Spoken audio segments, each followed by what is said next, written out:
नमस्कार, मैं हूं अनुज श्रीवास्तव। आप देख रहे हैं माहौल टाइट है। गाजा में हमास के अड्डों पर इजरायली सेना की कार्रवाई जारी है। गाजा में बिजली पानी की भारी किल्लत है, वहां का ईंधन भी खत्म हो चुका है। युद्ध विराम को लेकर फिलहाल किसी भी तरफ से संकेत नहीं मिल रहे हैं। हमास का कहना है कि इजरायल पहले बमबारी पर रोक लगाए, उसके बाद बंधक इजरायलियों को रिहा किया जाएगा। इजरायल का कहना है कि जब तक बंधक रिहा नहीं होंगे हमले जारी रहेंगे, यानी युद्ध लंबा चलना तय है। हमसा संग युद्ध की मियाद बढ़ता देख अब विदेशों में रहने वाले इजरायली स्वदेश वापस लौट रहे हैं ताकि सेना में शामिल होकर आतंक का सफाया कर सके और सैनिकों की मदद कर सके। इसके अलावा इजरायल की आम पब्लिक का भी युद्ध में शामिल सैनिकों की हर संभव मदद कर रही है और सोशल मीडिया पर ऐसी तस्वीरें सामने आ रही हैं जिनमें आम इजरायली युद्ध के लिए जाते सैनिकों को पानी और खाने का सामान दे रहे हैं। युद्ध की इस घड़ी में हर इजरायली किसी न किसी तरह देश में सेवा में जुटा हुआ है। ऐसे में सवाल है कि अगर कभी हमारे देश में भी युद्ध के हालात बनते हैं या फिर ऐसी स्थिति बनती है तो हमारी देश की जनता कितनी तैयार है।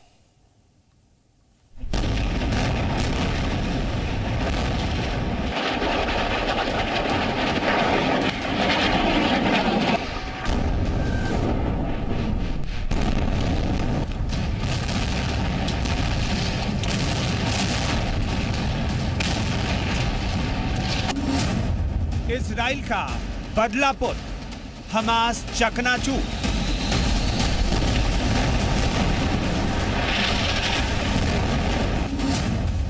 गाजा में विनाश, आतंक का सर्वनाश।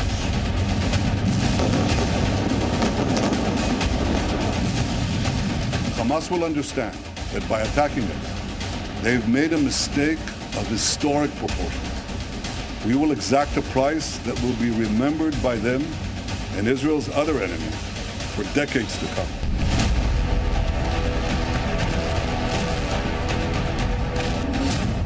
युद्ध में इजरायली सैनिक, समर्थन में आई पब्लिक।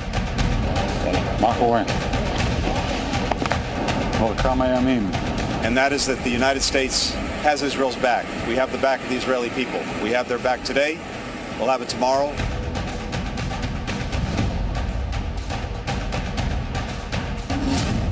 इजराइल की जनता सैनिकों का बढ़ा रही हौसला।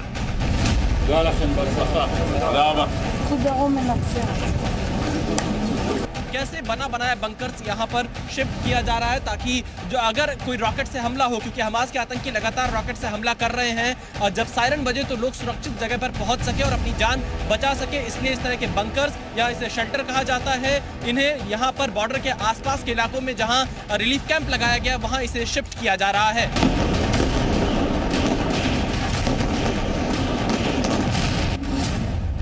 विदेश से इजराइल पहुंचे लड़ाके युद्ध क्षेत्र में उतरे।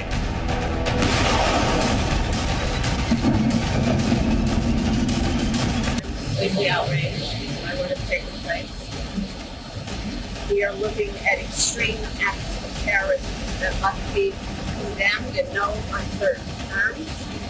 There is absolutely no justification for terrorism.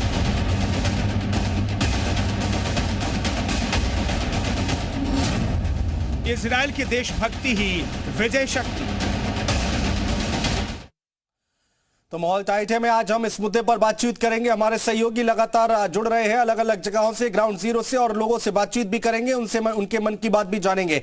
हमारे साथ नीतीश पांडे लखनऊ से हमारे साथ लाइव जुड़ चुके हैं, उनसे बात करते हैं। सबसे पहले नीतीश, देखिए इजराइल में तो हमने देखा किस तरह से सेना का मनोबल वहां की जनता बढ़ा रही है। जो नौजवान है, यूथ है, वो विदेशों से पहुंच रहे हैं सेना में शामिल होने के लिए। ऐसे वक्त में एक बार जनता से बातचीत कीजिए।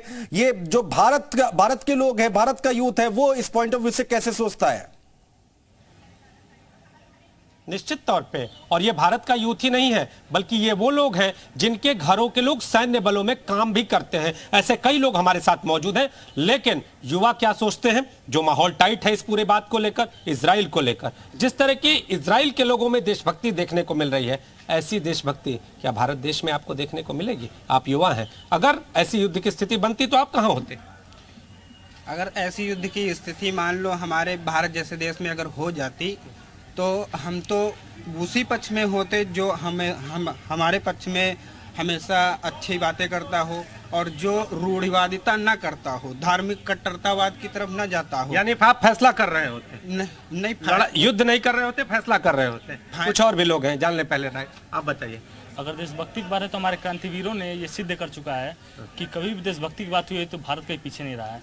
और अगर देशभक्ति की बात आ गई तो हम पूर्ण रूप से लड़ेंगे, चाहे कोई बात हुई, आन बान शान की बात होगी तो हम लोग लड़ेंगे। जी आप जी जरूर जरूर। हम अगर देशभक्ति की बात हुई तो हमारे इंडिया के लोग जो वर्ल्ड वॉर वन से लड़ते हुए आ रहे हैं, कभी भी हमारे अंदर देशभक्ति की कमी नहीं रही है। और हम लोग ऐसे देशभक्त हैं और ऐसे क्रांतिकारी यहाँ पैदा हुए हैं जो अपने देश के लिए जान न्यौछावर करने में सोचते नहीं हैं। यानी भारत उदाहरण है ऐसे लोगों के लिए। लेकिन हम एक और चीज जानना चाहेंगे कि देश के प्रधानमंत्री ने इजराइल का समर्थन किया, आपको लगता है सही किया? जी हाँ, समर्थन सही किए, क्योंकि दो मुद्दे हैं। वो जो इंडिया का उन्होंने 1971 वॉर में भी इजराइल ने इंडिया का समर्थन किया था और इजराइल के साथ अभी $9 बिलियन का जो ट्रेड उसके साथ बायलैटरल ट्रेड है, जिसके चलते इंडिया जो सपोर्ट कर इजराइल को जरूरी है। निश्चित तौर पे हमारे साथ कुछ युवतियां भी हैं और इनसे भी जान लेते हैं कि जिस तरह की स्थितियां सामने दिखाई दे रही हैं, ऐसी स्थिति में अगर आप उस जगह पे होती तो क्या करती, भारत देश की युवती होने के नाते? सर पहले तो ये होता है कि आपको पूरी सिचुएशन को एनालाइज करना होता है कि बेनिफिशियल क्या होगा हमारे लिए, और बहुत काम होना होता है। यू कांट बी होपलेस अगर आप अपने कंट्री को रिप्रेजेंट कर रहे हो तो। और उसके बाद अगर ज़रूरत पड़ती है किसी भी लेवल पे या वॉर की सिचुएशन होती है या जैसे भी होता है, तो जो सबसे बेस्ट स्टेप लेना चाहिए वही लेंगे। क्या ऐसा नहीं लगता कि इसका राजनीतिक फायदा भी उठाने का प्रयास किया जाए? हाँ, उठाया जा सकता है, कहा जा सकता है। आपको क्या लगता है, जिस तरह से क्रांति की बात हो रही है, जिस तरह से योद्धा की बात हो रही है, इजराइल के जो योद्धा हैं अलग अलग जगहों से वहां पर पहुंच रहे हैं, भारत देश में आप कैसी स्थिति देखती हैं अगर युद्ध की स्थिति बन जाती?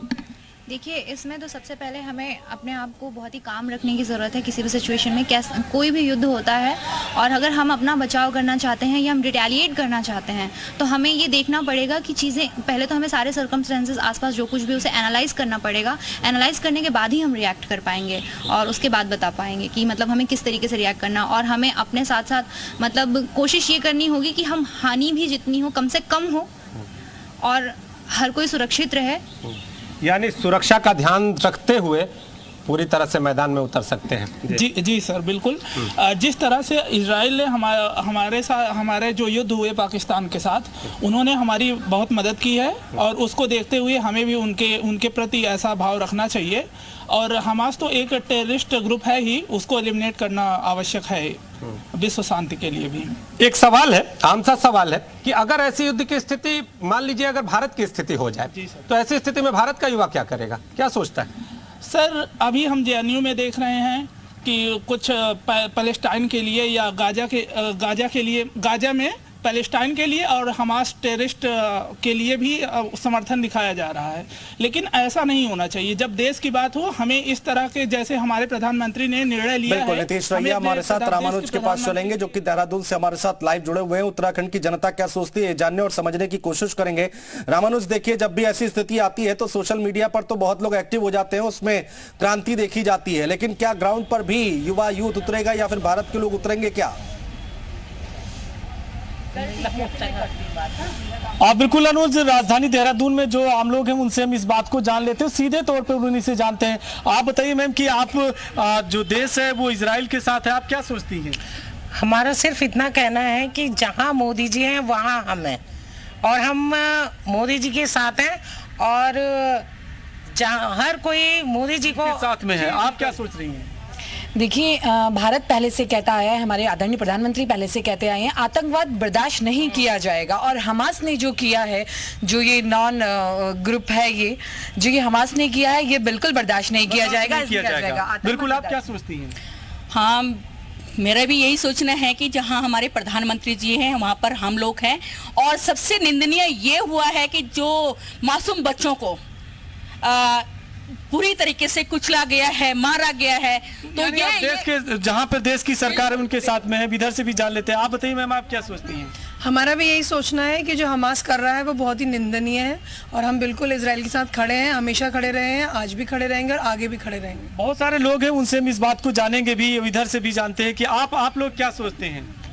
देखिए, जहां आतंकवाद की बात हो, या जहाँ भी खून खराबे की बात है, वो हमारे देश में या किसी भी देश में हो, वो बर्दाश्त नहीं होना चाहिए। किसी भी मुल्क में हो, किसी भी धर्म के साथ हो, वो बिल्कुल नहीं होना चाहिए। जहां तक अभी मेरी कुछ बहनों का साथ है, मैं उन बहनों से पूछना चाहती हूँ कि जब मणिपुर में घटनाएं घट रही थी और बहनों को निर्वस्त्र घुमाया जा रहा था, तब आपके मोदी जी कहाँ थे? तो ये सवाल आप पे उठा रहे हैं, आप क्या सोचते हैं? देखिए, आतंकवाद का कोई भी स्वरूप हो उसको बर्दाश्त नहीं किया जाना चाहिए। और जहां भी जो है आप देखिए कि किसी के साथ भी अनजस्टिस ना हो। फिलिस्तीन के लोगों की भी जो लंबे समय से मांग है उसके साथ भी हमेशा से भारत खड़ा रहा है। लेकिन आतंकवाद का कोई भी स्वरूप हम कह रहे हैं इससे बर्दाश्त नहीं किया जाना चाहिए। वो दुनिया में कहीं भी उसके खिलाफ कड़ी कार्रवाई होनी चाहिए। कड़ी कार्रवाई होनी चाहिए। तो आपने अनुज देखा कि देहरादून में फिलहाल जो लोग हैं उनकी अलग अलग राय है, लेकिन इतना जरूर है कि जिस तरह के बिल्कुल रामानुज रहिए आप हमारे साथ। मनोज चतुर्वेदी